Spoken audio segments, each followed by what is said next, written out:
Hi, I'm Neil Burns, and I'm collaborating with the great HPC Today to bring you the Surfactant Insights podcast.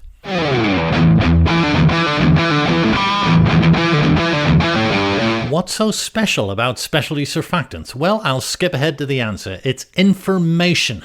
The information content of a specialty surfactant is many orders of magnitude greater than that of a commodity. So let's step back. The common definition of a specialty, or speciality, as the case may be, is one which is sold on the basis of a performance specification. That contrasts with a commodity surfactant which is sold on the basis of a physico-chemical specification. By way of illustration, if I go at random to, say, the Pilot Chemical website and pull off there the product bulletin for Calsoft L40 with a chemical name sodium linear alkyl benzene sulfonate, I'll read on there properties including solids, color, pH, density, and so forth. There are a few general notes there about where it may be used as a detergent ingredient, but it's a commodity surfactant, and most customers know very well how to use it and what to expect when they do. So let's stay on the same website and download the product bulletin for Aristonate C5000. The first thing you'll notice is that for the chemical name, it says proprietary neutral calcium sulfonate. That's it. And the message is that the exact chemical name is clearly not that important. What is important is what the product actually does. So yes, there are some physico-chemical specs on there, like total base number, calcium weight percentage, and so on. But what's really interesting is the section Advantages, which notes that 2 independent laboratories determined that both Aristonate C5000 and a competitive product passed the ASTM D665 Parts A and Part B test in turbine oil rust prevention in a 100-second naphthenic oil. And then there's a table below that shows the Aristonate C5000 performance against a standard sulfonated additive for demulsibility in ASTM D1401. So you can see the focus is very much on performance.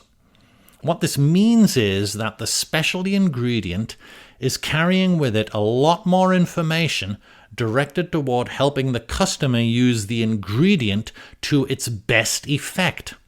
This performance information relating to one or more applications is more important in many cases than even the chemical identity of the ingredient. Now, as a result of the performance characteristics of specialties, they're less liable to displacement by competitive materials, which happen to have the same or maybe similar chemical structure or specification. And, as you might expect, specialties earn a higher gross margin. That gross margin, however, does not come for free. Below-the-line costs, that is SG&A, selling, general and administrative costs, are much higher for specialties, and all that comes out of the gross margin before you get to the profit before tax. And here are some of those costs. Applications development and testing, all those ASTM and AICHE tests. Patent filing costs for compositions of matter and maybe applications, presenting papers at conferences to educate customers, tech service chemists to aid customers in using the ingredients, after-sale and pre-sale service, often in the field with the customer, and of course the costs of learning as much and sometimes more about the customer's business and applications than any single customer knows. Hopefully, after all those costs, you come out ahead of where you would be with a simple, lower gross margin commodity, and usually that is the case. So, with higher profitability and great protection against competition, specialties are viewed more favorably by investors than commodities. and so specialty chemicals companies are valued at a higher EBITDA multiple than commodity companies. It takes, however, work and time to build a specialty surfactant business that has all that information associated with it. But it's worth it, and that's why you'll see companies like Pilot, ScienceCo, Stepan, Indovinya, BASF, Dow, Innolex, Vantage, and many others having some portion of their surfactant portfolios in specialties, and in many markets which are outside of the well-trodden mainstream workhorse cleaning markets, particularly in cosmetics.